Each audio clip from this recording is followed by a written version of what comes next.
Doncs tornem a estar aquí, amb la quarta part d'aquest superdocumental de Raconet Productions anomenat Democràcia Made in Spain. Quarta part. És una guia ràpida per entendre per què el reino no és cap democràcia. Resum de la tercera part. Ens tornem a posar en context. Per lluitar contra les pulsions d'esquerra de les societats europees es crea SHAPE, ja recordeu, i s'engega l'operació Gladio amb l'ajut dels feixistes europeus, el Vaticà i la màfia. Déu-n'hi-do, el millor de cada casa. Es du a terme una operació estètica a la dictadura franquista de feixistes sense complexos. Passa a monarquia constitucional amb la Constitució franquista pseudodemocràtica. El bloc occidental, però, Estats Units i OTAN introdueix l'estat enya en tots els organismes internacionals. Us en recordeu que les Nacions Unides deia que, clar, que el sanguinari feixista dictador no podia estar dins del bloc, però ja li van fer una operació de blanqueig perquè se li pogués. Molt bé. La transacció d'elits feixistes a elits pseudodemocràtiques. La dosificació, ja sabeu que vam parlar de que això no ho pots fer de cop, ho has d'anar ficant com la granota bullida, que no es doni compte, però si li fas de cop igual se'n dona compte, si li vas fent a poc, no se'n dona compte. El 77, pactes de la Moncloa, el 78, Constitució i eleccions, el 85, ingrés a la CEE, que ara es diu UE, i tot això, molt bé. Pactes de la Moncloa, cal recordar, us en recordeu, aquest famós advocat català, aquest conegudíssim demòcrata de tota la vida, el Suárez, el de... És que Felipe, tapant-se el micro, Felipe preguntó, porque los líderes internacionales nos decían, hombre, tendríais que hacer un referéndum monarquía-república, y claro, Felipe, de aquest, hizo una encuesta y perdíamos, salía que no, así que otra vez lo metimos al Felipe, al de hay que sacar a los expresidentes de las energéticas. Aquest, sabeu qui és aquest? Aquest és en Carrillo. En Carrillo és, com ho diríem, la Ponsatí espanyola. És com l'Anguita, saps? Que en el fons viuen del neofranquisme i viuen de la imposició per les armes il·legítima del règim franquista i de Felip V i de tots els règims i de tots els generals que ha tingut el Reino d'Espanya, doncs l'Anguita és com la Ponsatí dels processistes. És aquell que dius, oi, aquest sí que parla bé, oi, sí. De fet, hi ha gent a punt de morir-se ja que encara diuen a l'Anguita i aquest i el Carrillo, sí, aquest sí, però clar, són els feixistes que no deixen, Mira, com ja s'ho van repartir tot des de fot l'hòstia d'anys, Molt bé, tu. Pervivència del feixisme estructural i sociològic. L'Associació per la Recuperació de la Memòria Històrica demana a Pedro Sánchez l'anul·lació dels honors que Franco va concedir a Hitler. L'entitat també considera urgent crear un centre memorial de les víctimes del franquisme i treure els símbols de la via pública. Pedro, el que passa que el Pedro té molt de feina, ara no sé si es podrà dedicar a això. L'Associació per la Recuperació de la Memòria Històrica, la ARMH, ha reclamat a Pedro Sánchez que deixi sense efectes els honors de gran cavaller i ordre imperial que Franco va atorgar a Hitler, publicats en un BOE de l'octubre del 37. La petició s'ha fet amb motiu de la recent visita del canceller alemany Olaf Scholz a Espanya. Molt bé, del 37. Se'ls hi ha passat aquesta tarda. D'altra banda, l'entitat també demana al president del govern que inauguri un centre memorial de les víctimes del franquisme, igual que s'ha fet amb els del terrorisme d'ETA. La RMH també vol que es retiri l'escut franquista de la façana de l'IES de Sant Isidro de Madrid i no entén per què la nova seu de l'ambaixada espanyola a Roma té un portal amb un altre escut franquista. Ai, no, com aquella Constitució amb aquell ocellet tan maco a la portada, Bueno, clar, són, diguéssim, les influències originals. El sistema de la corrupció. Molt bé. Joaquim Bosch, hi ha 100.000 càrrecs de confiança a l'estat espanyol, res de semblant a cap país europeu. Entrevista al magistrat que presenta un llibre en què analitza les arrels franquistes de la corrupció a l'estat espanyol. El magistrat Joaquim Bosch ha escrit un llibre en què explica la història de l'estat espanyol a través de 300 sentències de casos de corrupció. Hi apareixen centenars de noms que han controlat les institucions, han governat, han signat decrets i que, anys més tard, eren condemnats per corrupció, per enriquiment il·legal, per tràfic d'interessos. Ai, 100.000. Retrateu Franco com un corrupte que es va enriquir extraordinàriament i que emprava la corrupció per a mantenir-se al poder. Franco va demostrar ser un mestre en els equilibris entre les diferents famílies del règim per mantenir-se al poder. Va entendre que els interessos econòmics uneixen més que les ideologies. Franco deia sovint que era habitual que els vencedors d'una guerra es repartiren el botí, i això és el que va passar després del cop d'estat. Els guanyadors es van repartir les rendes de l'estat, així les va repartir entre els diferents sectors del règim i els tenia tots satisfets. El que fa ara la Generalitat en petita escala, clar, a Moncloa roben molt més. Vull dir, al final el Fong i la Laura són becaris. Vull dir, són becaris, Ja s'entén, són empleats menors. O sigui, ja ho notes, són empleats menors. És com si entres al restaurant i dius, a veure, la hoja de reclamaciones. No li diràs al becari, que està allà pobret el primer dia de feina. Doncs com a mínim parlaràs amb l'encarregat, no? I el Fonguet i la Laura són empleats menors. Perquè no tindria sentit que jo et venço a la guerra, t'escarnisso, et mato, et rebento, i després, un cop he instaurat el meu legítim dret de conquista, llavors et deixo que les coses les portis tu. Que no, que he guanyat la guerra, que ho portaran tots els meus i vosaltres tots morts, i prohibit el català, hablar como cristiano. Els pilars del feixisme, els falangistes, poder polític, econòmic, jurídic i militar, l'Església i les ordres Opus Dei, legionaris, l'aristocràcia latifundista, la burgesia. Los ALBA presentan cuentas. Esto es lo que han llevado en subvenciones europeas, lo que se han llevado. Las empresas agrícolas de los hermanos reciben dinero de la política agraria común y ayudas de la comunidad autónoma donde están sus explotaciones. La duquesa de Alba, aquella, era la segunda mujer más rica de España y gran beneficiada de ayudas europeas. Un terrateniente subvencionada. Una terrateniente, molt bé. Novena fortuna d'Espanya, la família recibe 3 millones de la UE, pobrets, 3 milions, i el 90% del patrimoni està exento d'impuestos, a sobre no li pots tocar, o sigui, molt bé, tu. Molt bé, doncs, bueno, ja està, molt bé, tu. Los grandes terratenientes andaluces se embolsan el 83% de las subvenciones europeas. Oh, claro. ¿De qué cohesión social hablan ustedes cuando los 7 magníficos reciben las siguientes subvenciones? Hermanos Figueroa Domènech, 3.600. Hermanos Hernández Barrera, 2,2. Nicolás Osuna, 2,2. Duquesa de Alba e hijos, 2.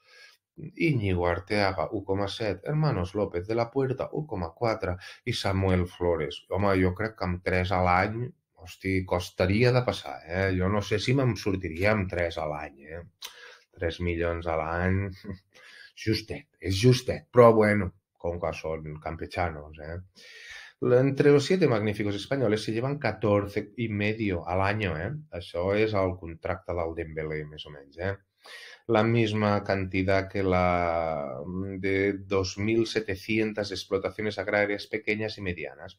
O sigui, amb 7 explotacions s'enduen el mateix que amb 13.000 explotacions petites i mitjanes. 304 grandes terratenientes y grandes empresas de nuestro país reciben cada año 398. Ai, veus, hi ha 300, a part d'aquests que són els 7 magníficos que cobren, doncs imagina't, si són, bueno, aquest és el que cobra, aquest seria el Godó de los terratenientes, que cobra quasi 4 quilos, els hermanos Figueroa, Domènech, home. I després hi ha 304 grandes terratenientes y grandes empresas de nuestro país que reciben cada año 400 millones. Dius, bueno, són 10 vegades menys que el que cobren els hermanos Figueroa, però són 304 fortunes. Molt bé. Això demostra que Espanya és inviable i que Espanya és un xangarro. Ho demostra, perquè dius, hòstia, només això per al tema de les energètiques. No, perquè tu, Espanya, com la podries reflotar? Quin pla de futur podria tenir Espanya? És el país del sol, no? Hòstia, omple'l de plaques. Omple'l de plaques solars. Ah, no, clar, com que vols fer durar tot el que es pugui el monopoli de les energètiques, aleshores què passa? Que no, prohibeixes lo de les plaques. I per altra banda, dius, hòstia, si tu aquí tens un lloc idoni per fer cítrics, per fer agrícola i tal, escolta, doncs, per què en vez de donar-li totes les subvencions i totes les terres a aquests senyoritos que van allà de passeig, diguéssim, no li dones porcions de terra a nanos que proposin business plan? Escolta, jo proposo que aquí fotent carxofes trauríem més o el que sigui i fer-ho rendir. Només amb plaques solars i amb una agricultura perquè els d'aquí guanyessin, Espanya seria viable. Però això no passarà. Això no passará. Ya lo sabemos que no pasará. El dictador creó más de 40 títulos con los que premió a sus cercanos. Más allá del ducado de Franco, que no vol dir Lucky Strike, no vol dir el cigarrillo, és el ducado, vol dir com el honor, ¿no? ¿Quiénes han heredado los títulos nobiliarios otorgados por el franquismo? En la actualidad, todos los títulos concedidos, creados o rehabilitados por Franco se encuentran en activo y con titulares. Casi todos los ostentan hijos y nietos de los generales y afines al dictador. Estos son algunos de los 40 títulos nobiliarios creados por Franco y que aún perviven. O sigui que això és millor que una plaça pública, perquè, clar, et mores i els nets ho segueixen cobrant, no? Perquè, clar, com que va per raza i tot això, saps? Molt bé. Duque de Mola, Emilio de Mola i Pérez de la Borda, del 2009 a l'actualitat. Net del general Emilio Mola, un dels caps del cop d'estat del 36, l'Associació per la Recuperació de la Memòria Històrica i Izquierda Unida van exigir la supressió d'aquests títols franquistes perquè consideraven intolerable que aún conserven sus honores los que se levantaron contra el gobierno legítimo de la República. ¿No? Ay. José María Arias Mosquera, archivada la querella de un accionista contra la cúpula del Banco Pastor. Conde de Fenosa, José María Arias Mosquera, del 2011 a l'actualitat. És el Conde de Fenosa. Arias se escuda en el Banco de España para defender su gestión en el Pastor. El expresidente del Pastor alega que siguió normas de Guindos, convirtió en decretos. Era el de Guindos, jo no tenia nada que ver, això és del país.com. Vull dir que no ens ho inventem, ens ho inventem. Cuarto Poder Punés diu, además de los títulos creados por el dictador, también rescató y habilitó algunos títulos nobiliarios que habían quedado vacantes desde hacía décadas o incluso en otros países como el Condado del Burgo de Lavezaro, de creación italiana y concedido a Joaquín Manglano y Cucaló, exalcalde de Valencia y procurador de las Cortes franquistas durante 6 legislatures. Això és molt, Això és quasi bé el que porta el fonguet xupant del bote, ¿no? A su vez, rescató el marquesado de Sierra Nevada, creado en México y actualmente ostenta José Felipe Quijano Navarro, hijo de Miguel Quijano de la Colina, empresario cántabro y militante de la Jones, a la que la prensa de la época le definía como falangista entusiasta, lleno de brío juvenil y al servicio de la falange, ya ho saps, En el régimen de Franco solo utilizabas la falange, Molt bé. Ducado de Calvo Sotelo, claro. El Ducado de Calvo Sotelo, amb grandeza d'Espanya, originària, títol nobiliari creat pel dictador Franco el 18 de juliol del 48 per al polític José Calvo Sotelo, que després era d'aquells que nos lo dimos entre todos, home. Ai, que rancorosos que som els catalans, Ens van carnissar pel nostre bé, perquè no ens adoctrinéssim. Que rancorosos que som, Presidente Rafael del Pino Calvo Sotelo, família falangista Calvo Sotelo, propietària de Ferrovial. I a sobre posen de gerent el Roger Junqueras, que és el germà del criminal aquest de merda, que ja coneixem. Hosti, vols dir que aquest en Calvo Sotelo no anava amb els llapis pintats? Hòstia, és una mica gay, això, no? Aquí, nano, els de l'Opus Dei, aquí... Del 1925 al 1930, ministre d'Hisenda de la dictadura de Primo de Rivera, Leopoldo Calvo Sotelo i marquès de la Ria de Ribadeo. Del 1981-82, president del Gobierno Eñe, ministre franquista des del 75, casat amb Maria del Pilar Ibáñez Martín, home, i Mellado, filla de José Ibáñez Martín, polític franquista, i de Maria de Los Ángeles Mellado, i Pérez de Meca, comtessa de Martín. Això és de la Wikipedia, ho podeu consultar quan vulgueu. España despilfarró 80.000 millones en obras e infraestructuras entre el 95 y el 2016. Economia, empresa, Rafael del Pino, Ferrovial, aquest que dèiem, que tenia el bonotren aquest de per tota la vida, i fills i nets i tot, Y además, doncs, pide al gobierno una mayor inversión en infraestructuras. El Rafael del Pino, tu... És el que té, sí. Duque de Primo de Rivera, clar, Fernando María Primo de Rivera i Oriol, del 2002 a l'actualitat. Funds People España. El 20 de noviembre del 19, Renta 4 lanza el plan de pensiones Blue Note Global Equity, asesorado por Fernando Primo de Rivera. El 20 de desembre del 17, Fernando Primo de Rivera asesorarà al fondo Blue Note Global Equity.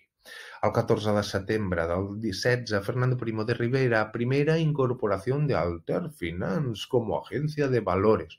O sigui, mentre, diguéssim, el CNI i el Vilarejo l'estaven dando un susto a Catalunya, assassinant a desenes de persones al centre de la ciutat, doncs més o menys a aquella mateixa època el Fernando Primo de Rivera assessorava al Fondo Blue Note Global Equality. Molt bé. ¿Qué més? La información. Los entrecanales Franco Primo de Rivera Oriol reordenan su imperio inmobiliario. Clar, perquè si tu et donen aquests bonotrens, de dir, usted por ser ducado, bueno, por tener un ducado de estos del reino y del imperio, usted va a cobrar todo lo que quiera y a cambio de nada com el rei, diguéssim. Bueno, el rei treballa, és veritat. No siguem injustos amb la corona, I bueno, clar, pots anar fent inversions, imagina't, ¿no? El poderoso matrimonio acaba de crear un nuevo vehículo mercantil para operar en el mercado del real estate español, eso vol dir.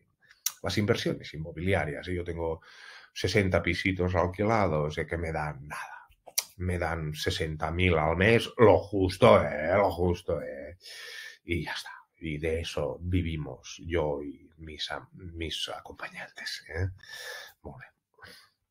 Inés entre Canales Franco i Pelayo Primo de Rivera Oriol, això ja aprenen de la mateixa escola, perquè ja ho sabeu, el Borbón, agujero que ve la mete, i aquests dos van dir, hòstia, que ens agafem el bonotren junts, saps? I llavors encara ens surt més a compte, Molt bé. Se casaron en 2013, una boda a la que asistió el entonces príncipe Felipe y la infanta Cristina.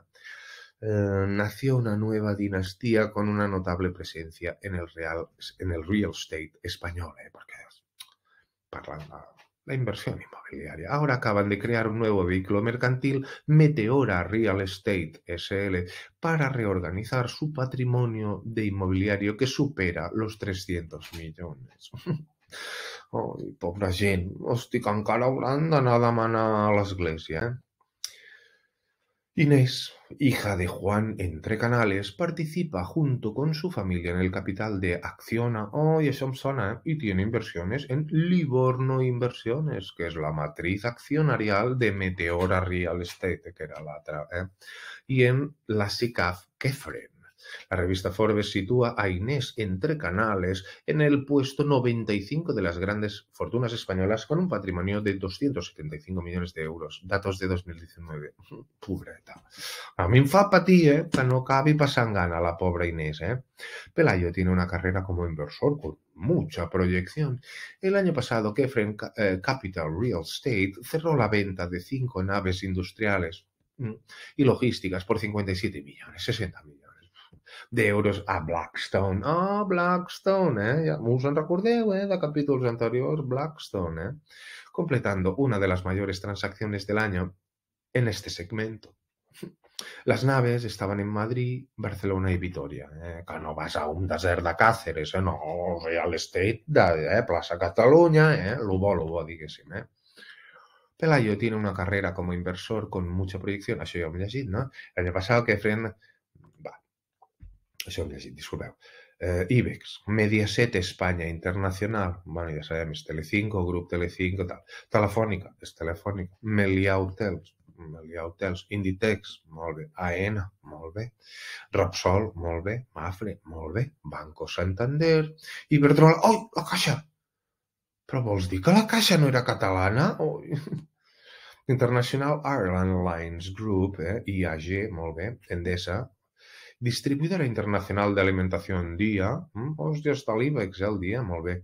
Ferrovial, que ja sabeu que el jefe de Ferrovial és el Roger Junqueras, molt bé. Acciona. Los 100 ricos de la lista Forbes España ven crecer un 17% sus fortunas durante el 2021 i acumulen ja 153 milions. Totes aquestes grans fortunes que acumulen un patrimoni total de 153.000 milions. Recordem que el PIB català anual és de 250.000 milions. O sigui que gairebé el doble que tot aquest super mega patrimoni que mou el món.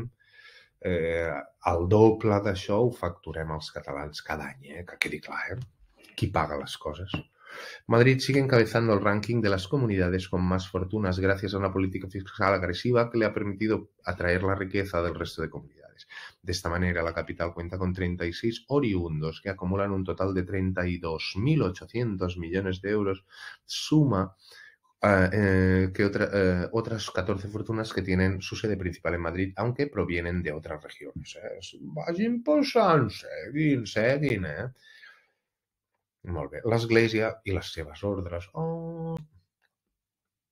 Infolible. La Iglesia pretende dar un carpetazo al expolio de las inmatriculaciones, devolviendo solo el 2,8%. És que si ja m'ho has ingressat, jo després ho discutirem, però... Clar, ja l'Església d'això en sap, La teranyina ultracatòlica de les elits. L'Opus Dei, un moviment tradicionalista catòlic impulsat l'any 1933 pel religió José María Escrivá de Balaguer, sempre ha estat arrelat a les classes benestants amb poder polític, econòmic, judicial i militar. L'arribada del papa Francesc a Roma i la pèrdua d'atracció per a les noves generacions ha condemnat l'obra a una decadència progressiva. Tot això conserven una gran xarxa extensa d'influències especialment visible a l'àmbit educatiu.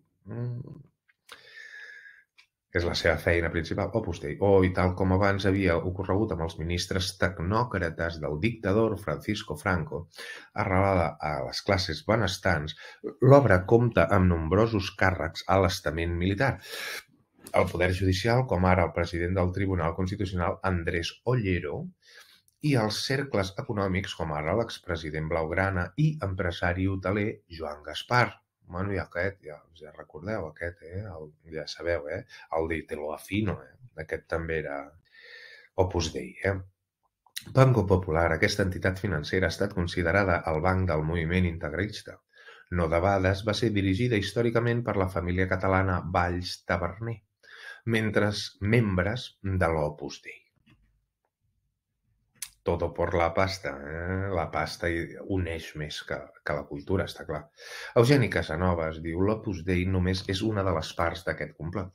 El periodista i escriptor lleidatà explica els interessos i les relacions de poder que s'amaguen darrere el litigi per les obres d'art del Bisbat de Lleida en aquesta entrevista a VilaWeb.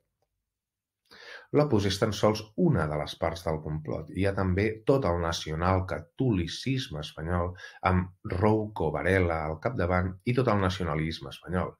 En un litigi en el qual hi hagi en una banda Catalunya i a l'altra qualsevol part del món, sempre afavoriran l'altra part del món. Així m'ho van confessar al Vaticà, mateix persones neutrals, al marge d'aquestes lluites. Només cal veure els bisbes que nomenen a Catalunya i al País Basc. Tot plegat respon a una estratègia dissenyada al Vaticà des de la primeria dels anys 80 per Eduardo Martínez Somalo, un cardenal franquista, fins al moll de l'os. Segons em van assegurar al Vaticà, Martínez Somalo tenia el suport del cardenal Ratzinger, el Sant Pare actual, quan aquest era prefecte de la Congregació de la Doctrina de la Fe, nom actual de la Inquisició, i també del Papa Wojtyla i tota la cort dels seus homes de cambra, organització.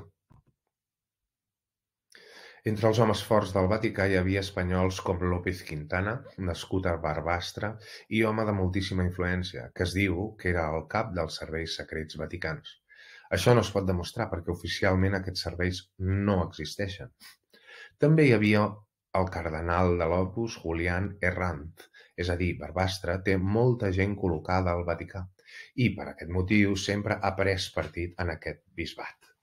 Fins i tot el cardenal Re, el cap de tots els bisbes del món, és un home molt acostat a l'Opus i sempre ha afavorit els interessos d'aquesta organització. El sistema bancari, que aquests no tenen res a veure, home. Ara no anem, Botín i Villar Mir en Franquismo S.A. Hòstia.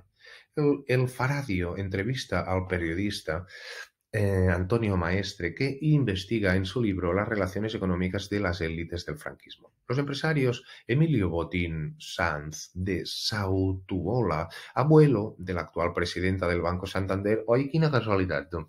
Ana Patricia Botín, la de les arracades de 15 quilos, y el presidente de la constructora OHL y propietario de Ferroatlántica, Juan Miguel Villar Mir, aparecen en el libro Franquismo de Antonio Mestre. Oh, claro, es normal, ¿no?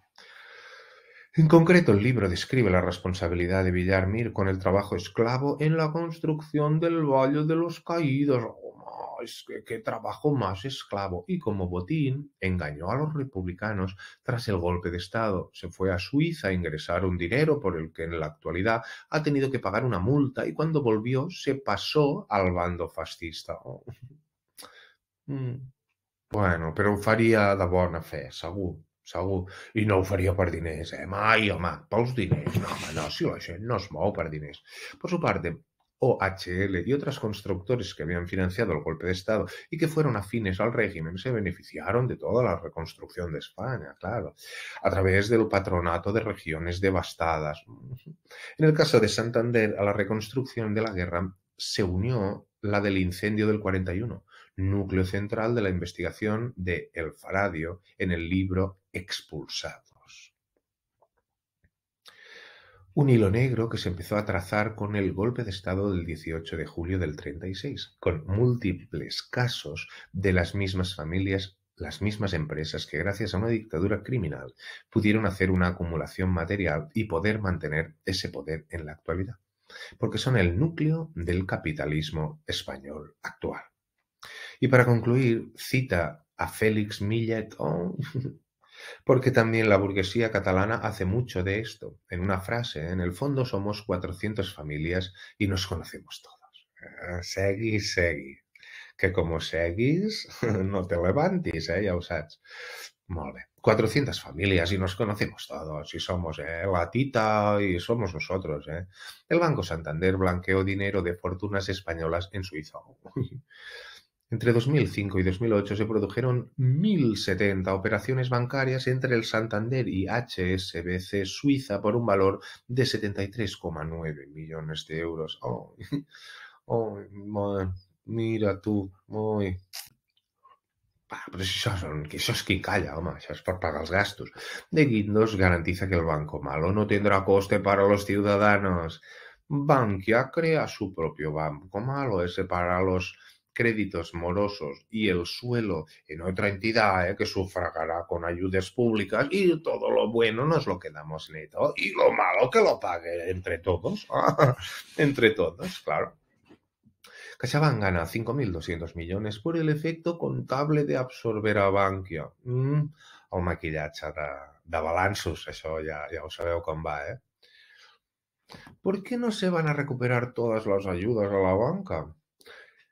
El Banco de España certifica que solo se han recuperado 4.477 de los 56.000. O sigui, de 60.000 se n'han recuperat 4.000. Movilizados por el fondo y 748 de los 21.800 del Fondo de Garantía de Depósitos. Sí, no se recuperará, mientras fía el retorno de los otros 9.500 a la eventual privatización de banca. Ya es anirà veient. El coste para el Estado del rescate bancario se eleva a los 101.000 millones. Ja sabeu que ara se'n va tornar a fer un altre de 80.000 més. El Supervisor Nacional prevé que solo se recuperarán unos 9.500. O sigui, el 95% al pers. Bueno, però és pel bé de tots. Tonto, home, que és pel bé de tot, home. Molt bé.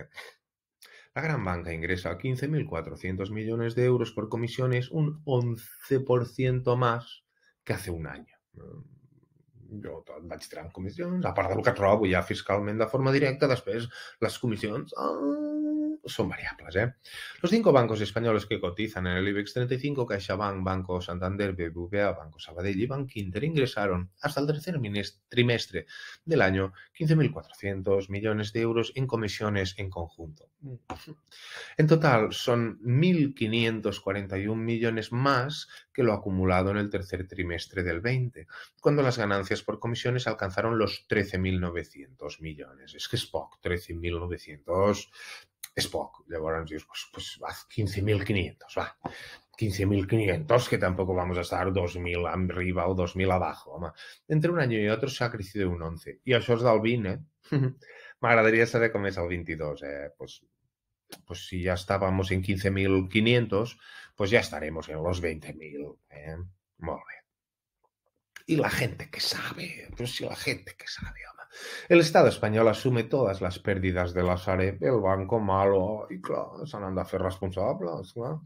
El jueves, el Congreso español también aprobó un decreto que le permite quedarse con el 100% de la Sareb. El banco malo tiene cerca de 35.000 millones de deuda viva y según las últimas cuentas el patrimonio neto es negativo. O sigui, bueno, sí, que els bancs es queden la part magra de la carn i tots els ossos i la cua i totes les peçulles i tota la merda que sobra, pues ja us la mengeu vosaltres, Molt bé.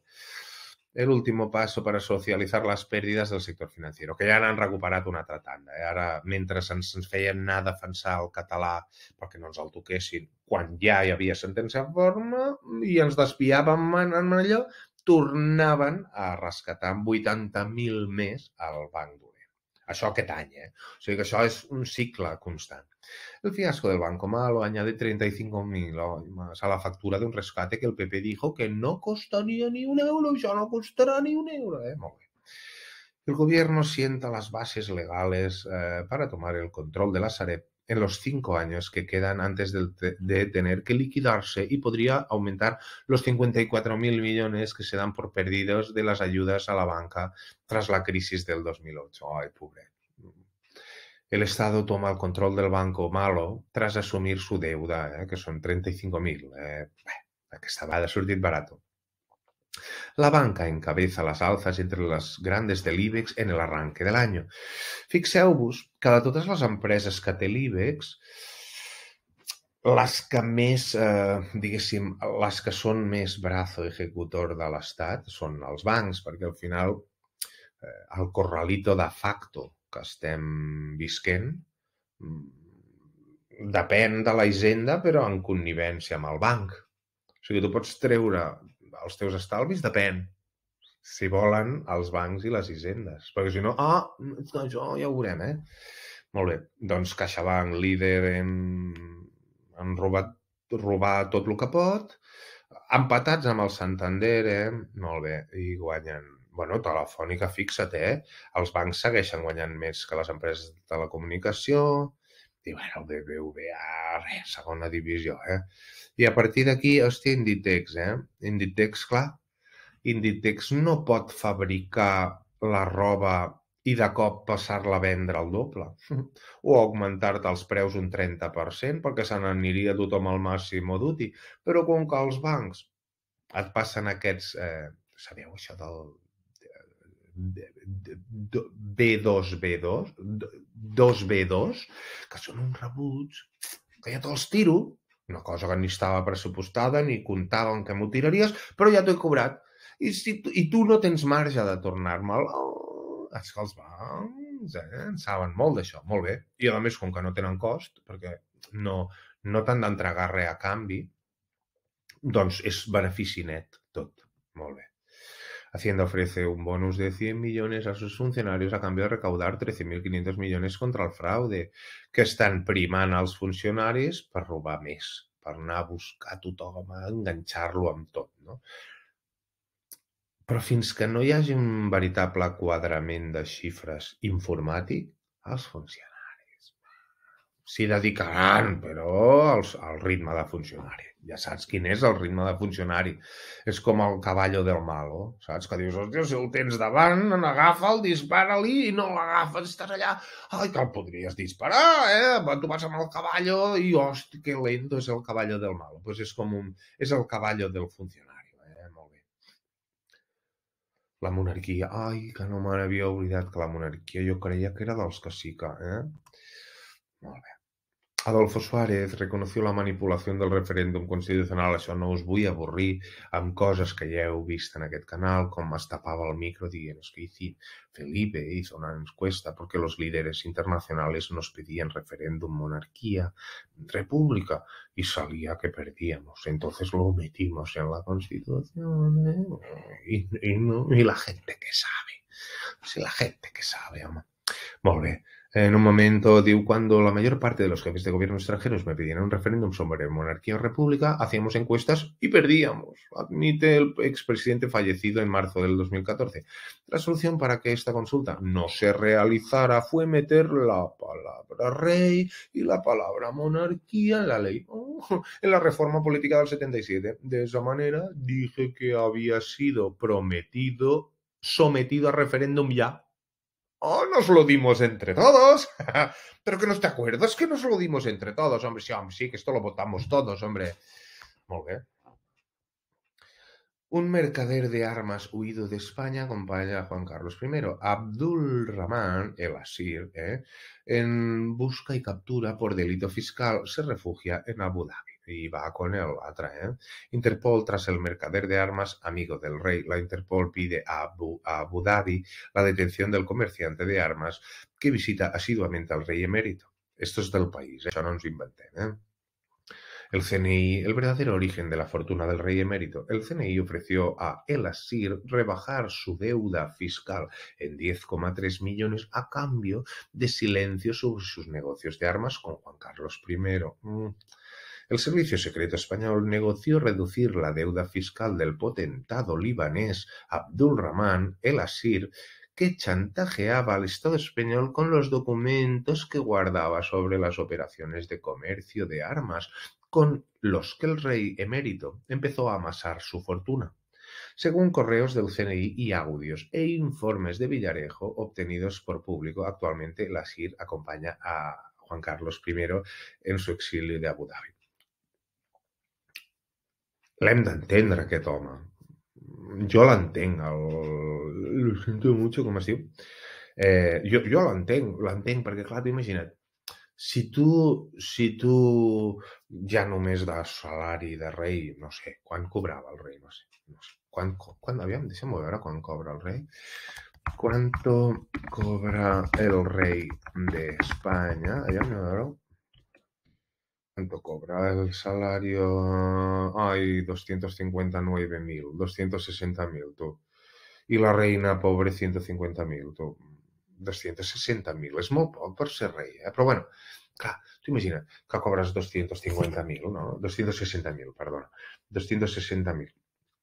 Que això, doncs així, mirat així, home, que és que a vegades ho traiem tot de context i no s'entén, 260.000, 260.000 dividido entre 12 són 22.000 euros al mes. 22.000 euros al mes és molt poca cosa, perquè no vol dir res que tinguis la casa pagada i les escoles de les nenes pagades, i el transport, i els cotxes, i les vacances, i els jardiners, i les filipines, i els majordoms, que ho tinguis tot això pagat, més els teus 22.000 al mes, i els 20.000 de la teva dona, I les nenes, que tenen aportacions també, però això no vol dir res, Això no vol dir res. Llavors, clar, el pobre rei va haver-se d'anar guanyant la vida fent extraperlo, clar, perquè tu amb els 400.000 i tot pagat, barra lliure, costa de passar. Per vosaltres perquè esteu acostumats a la misèria, però amb 400.000 més tots els gastos pagats, costa de passar, creieu-me. Molt bé, doncs Casa de Su Majestad el Rey. El rey preside la reunión del Consejo de Seguridad Nacional celebrada en el Palacio de la Sociedad. Teresa Rossell diu, ara aprovaran uns quants contractes d'armament. Clar, comissions per sota mà, 4 fotos amb cara de fer-se l'interessant i ja ho tindríem. Perquè sempre són els fills dels altres qui pateixen les guerres, clar. Saps? És que no sabeu entendre la gent, home. España envía armas a Ucrania en medio de las discrepancias en el gobierno y dentro de Unidas Podemos. Las armas se han enviado. España envía este viernes y sábado 4 aviones con 1.370 lanzagranadas, 700.000 cartuchos y ametralladoras. Las armas que ha enviado España a Ucrania están ahora en manos de un batallón armado Azov que se reconoce a sí mismo como nazi. Molt bé, gran operació Pedro Sánchez i Margarita Robles. Clar, i aquest de Podemos, de Podemos, aquests matats. El 20, què passa? Neonazis espanyols, Oje de Paselo, en Barcelona, con símbolos de Batalá Azov, a commemorar, aquí amb els símbols aquests que i les banderetes d'Espanya, clar. Això és del 20, Això és del 20, de finals del 20, això no ho podré traduir perquè no sé ni què vol dir, però bueno, ja veieu una miqueta, El Tercer Reich, ja sabeu que vam veure tot això del Gladio i tota aquesta conxorxa nazi. La Fiscalia Espanyola arxiva les investigacions contra Juan Carlos. El Ministeri Fiscal considera prescrits molts delictes i diu que l'exmonarca espanyol estava protegit per la inviolabilitat. Clar, una de les coses que passa és que, clar, si aquest senyor vol tancar uns acords d'armes i tu imagina't que una altra part, com pogués ser el Ministeri d'Interior o de Defensa, que digués, a ver, pero esto hay que aprobar estos contratos, no es podria fer. Per tant, tu ja ho has de tenir tot conxorxat perquè aquest faci pim i l'altre faci pum. Que són 400 famílies, que són los de siempre. La Fiscalía da por hecho que Juan Carlos I se lucró con actividades ajenas a la corona, pero cierra las investigaciones porque no hay indicios. ¡Ay, que desconfiats, Que no hay indicios para investigar el neofascismo. Venga. FAES, Fundación, PP, UPyD, Alianza Popular, Vox, Ciudadanos Populares, Real Instituto Elcano, las FAES y, bueno, Grandes fortunas y altos ejecutivos españoles financiaron el nacimiento de Vox a partir del grupo ultracatólico Hazte Oír. Vox admite su financiación por terroristas antiraníes. Mira com aquest Abascal aquest, cada cop té el topé més a baix, t'has fixat? Cada contracte que signa, que aquí ja se li veia una mica el cartronet, i mira aquesta foto, I ara la tofa li arriba fins aquí, Haber elegido susto. Grandes fortunas y altos ejecutivos financiaron el nacimiento de Vox perquè, en canvi, Vox es va financiar per terroristes antiranís, però Ciudadanos va néixer de la gent. Va ser una ambició legítima del poble, La gent anava pel carrer dient Ciudadanos, I això ho va recollir No va ser finançat, Desemmascarant el feixisme. Oh, mira. Antonio Gallego, vivint de la política des del 99, primer al PP i ara com a diputat de Vox. Oh. Alberto Terrades Paneque, diputat de Vox, acompanyant de militants Vox jóvenes. Oh. Jordi de la Fuente, bramador, vell neonazi, exmilitant del MSR Plataforma per Catalunya i ara secretari d'organització de Vox Barcelona i assessor de Vox al Congrés. Fernando Sánchez Costa, exdiputat del PP i president de Societat Civil Catalana.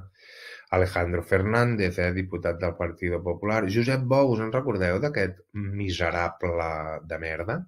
Empresari i regidor del PP a l'Ajuntament de Barcelona.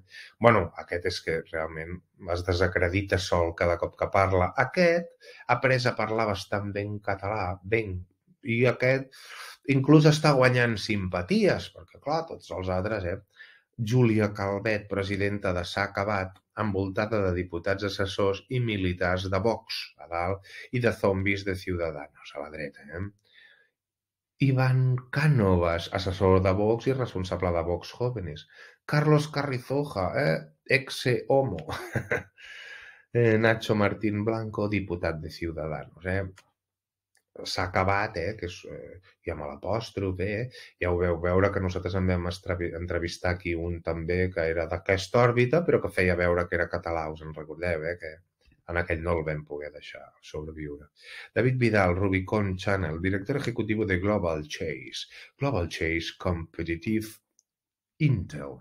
David R. Vidal, Rubicon Channel, exagent del CNI, molt bé. Aquí diuen David RB, Rubicon Channel, Global Chase, és gestor de Spyware, però també cap d'edició d'imatge, escrivia articles a la revista Worldless, és part responsable de Spyware Careto, amb un codi que deia me cago en la mar. Òbviament, Kaspersky mira cap a Espanya. Això és part de la llista de companys del David R. Vidal, Gregorio A. Bosch, Fec Crim, pèrit calcogràfic, Fernando San Agustín, excomandant del CSIC, Manuel Rey, excoronel del CSIC, David Madrid, CPN Sub, Master Intel, militant del 2006, Mossad. Bueno, ja sabeu com el CNI es porten els terroristes, els hi foten papers, els treuen, els posen a la presó. Ja ho hem ensenyat aquí, Abascal, Orbán, Le Pen y otros líderes sellan en Madrid la unidad del conservadurismo europeo, allò del Gladio, de... ¿Tú también torturas a tus colonias? Sí, ¿y qué les pones cianuro en la comida? Como, ay, sí, hay que debilitarlos, que no, Sí, i comparteixen les seves inquietuds de tortura i de maltractament, Al cap de setmana reuneixen els partits d'extrema dreta més importants a Europa i a Madrid. Quina coincidència que el lema Defend Europe sigui el moviment identitari, així que el mateix que fan servir els grups nazi, i s'ha fet molta mercaderia. Mission accomplished. Alemanya pel silenci dels mitjans de comunicació sobre la reunió de la Internacional Feixista a Madrid. Callats. Molt bé. Aquí, clar, a Alemanya això, hòstia, no, és molt heavy, no? Però aquí no passa res. Duríssim article de l'Eckhard Leiser de Freytag en què posa de manifest les afinitats de Casado i el PP amb els feixistes, la destrucció de la cultura política per part dels partits de dretes i els feixistes sembla no tenir límit. L'important de la denúncia del diari alemany sobre les mentides i manipulacions del discurs del líder del PP i les calúmnies i insults que utilitzen en la campanya electoral a Castella i Lleó per desacreditar els adversaris. Pero no pasa res. Abascal, Orbán y Le Pen se unen en Madrid en una cumbre de patriotas europeos. El objetivo del encuentro pasa por debatir sobre el futuro de Europa. Debemos proteger nuestras fronteras, nuestra soberanía y nuestras raíces. ¿Qué raíces? Si tú eres medio moro, tío. ¿Qué le vas a dir a un alemán? ¿Que somos lo mismo? Que tu ets una mica mono, tio, com jo, que som que el Hitler ens hagués sapillat tant a tu com a jo, que nosaltres som com moros, xaval. Que us heu fet una idea? Que sou una raza superior o què? Mare de Déu. Bueno, Indra. Indra sube con fuerza tras conocerse que federará el proyecto Eurofighter. Ai, hosti, Indra, Jo no pateixo perquè Indra, pobre, és que clar, decidir el software de l'spyware, decidir el software que pilota els Eurofighters, gestionar la compra dels Eurofighters, portar les eleccions. Això sí, només les catalanes, S'han especialitzat només en les eleccions catalanes. Vols dir que Indra no quedarà una mica saturada per tanta feina? Molt bé. Aviam, un moment. Enagás, Ferrovial, Indra. Sí. Bueno, aquí està, Aquí està. Sube con fuerza. Clar, com que li han donat el projecte Eurofighter, dius, però què fa Indra? Oh, recibe proyectos muy interesantes. Molt bé. Indra puja amb ganes després de tornar a adjudicar-se el recompte dels vots del 10N. Clar, és que s'ha de tenir un expertise, per poder fer això. Molt bé. Molt bé. El jefe de inteligencia de la Unidad Militar de España por la OTAN es un conocido neonazi. El jefe de inteligencia de la Unidad Militar de España por la OTAN es un conocido. Diversos eurodiputados denunciaron hace un año la situación de la Eurocámara, pero ante el silencio de la institución han decidido ahora dirigirse directamente. Ursula von der Leyen, el nacionalismo quiere destruir Europa. La ley española debe ser respetada. La presidenta de la Comisión Europea asegura en la entrevista al Mundo que está en la misma línea que Juncker. No es nuestro rol mediar entre un gobierno regional y uno nacional. No, claro, es que esto ya es un tema interno. Parece que dijeron que se cayó por las escaleras, que no le pasa nada. Molt bé. A més, si se va la mujer maltratada que tiene nòmina, perquè la nòmina és Catalunya, ja ho hem vist que el core de negoci espanyol és perpetuar el saqueig català. Clar, si la dona maltractada, que és Catalunya, marxa de casa i s'endú la seva supermamella, el yonqui insolvent, com els hi pagarà el que deu? És inviable que el yonqui insolvent del Reino d'Espanya pugui pagar la deuta. Inviable. Llavors depèn fonamentalment de sotmetre Catalunya i perpetuar el seu saqueig. Opinión. El cordón sanitario contra la extrema derecha queda dinamitado después de que esta elección en la que el PSOE y Vox se han puesto de acuerdo. Clar, que al final són lo mateix. El Parlament Europeu premia avui un franquista admirador de Blas Piñar. Societat Civil Catalana, SCC, rep aquest dimecres a les 5 de la tarda el Premi Ciutadà Europeu 2014, atorgat pel Parlament Europeu a petició del PP. Clar, un franquista i el 2014 li fem un homenatge, Molt bé. Els feixistes i col·laboracionistes de Catalunya.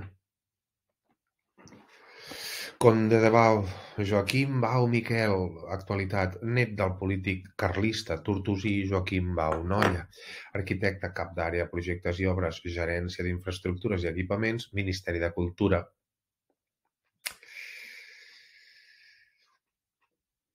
Com pot un arquitecte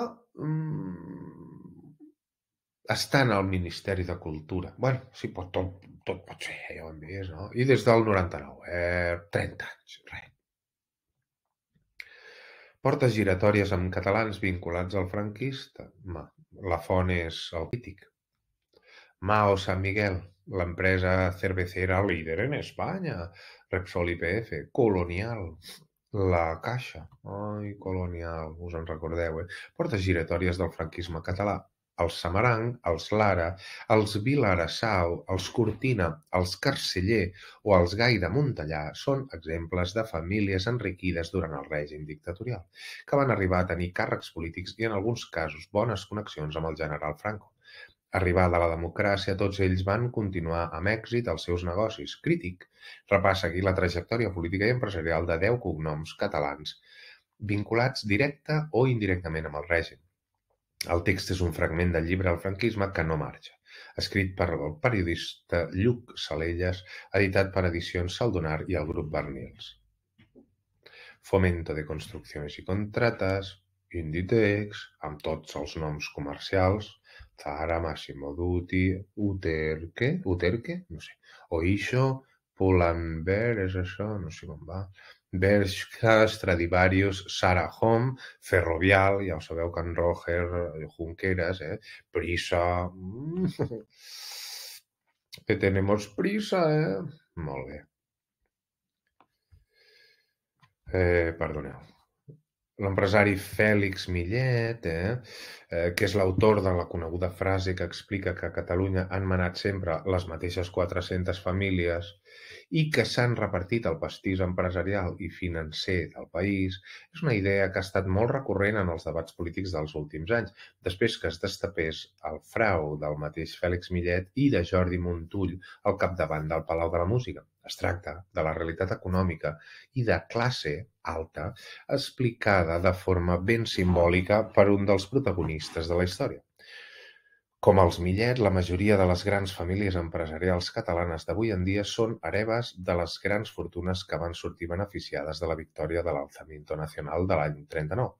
De fet, aquell any va ser l'últim en què Catalunya i, en conseqüència, l'estat espanyol van viure un episodi de ruptura. La victòria de Franco representa l'última taula rasa a partir de la qual s'edifiquen les estructures d'estat i de poder que han continuat vives i fonamentades fins avui. Dam, Pescanova, Camsa, Ebro, Puleva, Ram, Leima, El Castillo, Sacyr, Gas Natural.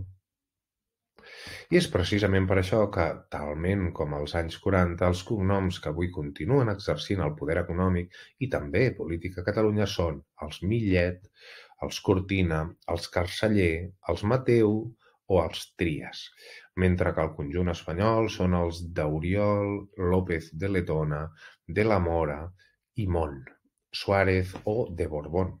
Per posar-ne alguns exemples, les mateixes famílies propietàries de les terres i dels recursos que exerceixen d'enllaç amb els sectors productius estratègics o proveeixen de persones les dues principals forces polítiques i, en especial, el Partit Popular, un model que ha fet que, segons Oxfam Intermón, actualment les 20 persones més riques tinguin la mateixa fortuna que els 9 milions de persones més pobres.